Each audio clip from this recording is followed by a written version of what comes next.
Hi, I'm Danielle Ike and I'm a lecturer at TAFE SA and I teach in the graphic design department. How did you approach your course design using UDL? So I approach my course design, so that's existing or adapting courses, using a student-centred mindset. And I use the three principles of UDL, which is the why, the what and the how. So I think about why students want to learn a subject and the potential motivations or interests. What learning tools I can provide that are flexible and can accommodate the diverse needs of my students. And how I can include ways for students to show their learning in multiple ways. What key considerations did you make? The most important considerations to me are being organised, flexible and transparent. So what I like to do is to send a welcome announcement to my students before classes start, and that includes information about the subject and the structure. I attach a basic session plan and also ask them to do a brief introductory task. So the introductory task is just a forum post, and I actually provide a prompt to ask the students to provide a bit of information about why they're studying the actual subject or some of their personal interests or motivations. That helps me to get a really good understanding of the students' motivations and interests with the particular subject, and then I can also adapt my delivery around that as well.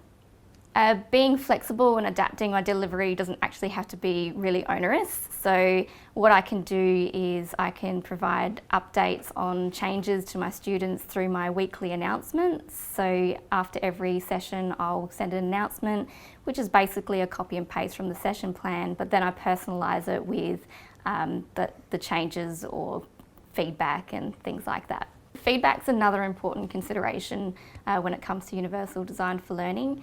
So how I approach that, again, so it's not particularly onerous, I provide feedback in bulk through those weekly announcement forums. Also with my online students, I do what I call a student showcase. So I'll sample some student work that was done from the lesson before, and then I'll share that in the online class and I'll provide verbal and visual feedback. And then the students can also engage in that feedback as well by giving feedback to their peers too. To ensure that everyone's getting feedback, I also use forums in our learning management system. So students upload their work there and they provide each other with feedback. I don't actually provide feedback on every single forum post. What I actually do is I'll moderate that and then just provide some feedback if I notice there's any gaps or any issues in some of the conversations. With all of the resources that I use, so the welcome email, the announcement posts that I send, the PowerPoint presentations that I use in the online session and the session plan, they're all templates. So I can actually just use those every session, so just repeat using those, and all I need to do is change the dates and some placeholders in those. So again, it's not particularly onerous on my time. Outline some of the things you altered in your course to ensure it had more of a UDL focus. So I've been focusing on multiple modes of expression at the moment. So I am teaching competency-based training, so I do have to make sure that what they submit does actually meet the unit of competency requirements. So I do have some limitations. But what I like to do is to provide the students with a list of different methods that they can showcase their understanding. With that list, I'll also provide some templates in case students want to use the standard format, but I also allow some creative expression with the students and they can choose how they'd like to present their work. So this allows the students to showcase their strengths rather than trying to learn extra tools and things like that, so they can just focus on the content, which means I get a better outcome. Of course, some students want to learn how to use new tools, and that's obviously a part of learning and developing new skills. However, students do work better when they're actually given a choice. And depending on where they're at in their studies, it might be better if they just stick with what they know and focus on that content, and then when they're ready, they can move on to using new tools. So another thing that I've been altering at the moment is adjusting my larger assessments so that they're in smaller chunks. So I've been breaking them up into stages. And that way the students have smaller tasks to tackle. But what I've also been doing with that is as they finish a stage, I will grade it within a few days so that they're getting continuous feedback throughout the assessment at each stage.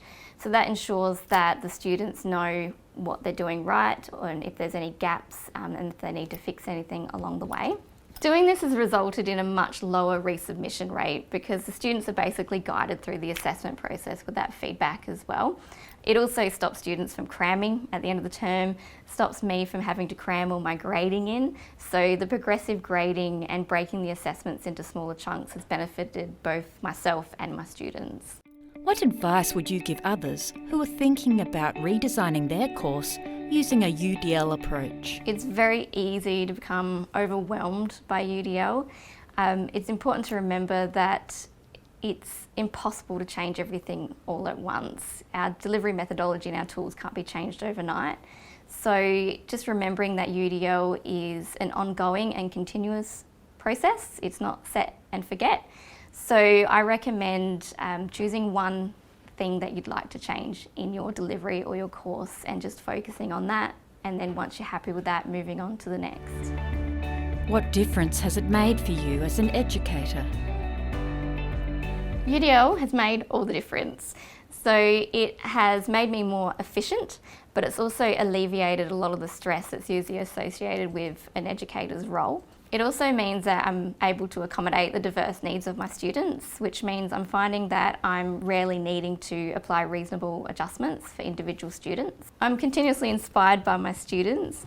UDL harnesses students' strengths, which actually results in really surprising and interesting outcomes. I also love that I can visibly see that the students are actually enjoying what they're doing, and I'm actually learning from them as well. What impact has it had on your learners? My students feel confident and empowered, so the consistent feedback that I get is that students really like the organisation and the transparency. They love that there's multiple ways to learn and multiple ways to express themselves. They love that they can get multiple access to feedback from myself and their peers, but most of all, they feel supported and motivated. This has led to an increased sense of community between staff and students and has also supported mental well-being and academic outcomes as well. This video was produced for the Universal Design for Learning in Tertiary Education e-learning resource. For more information, visit www.disabilityawareness.com.au.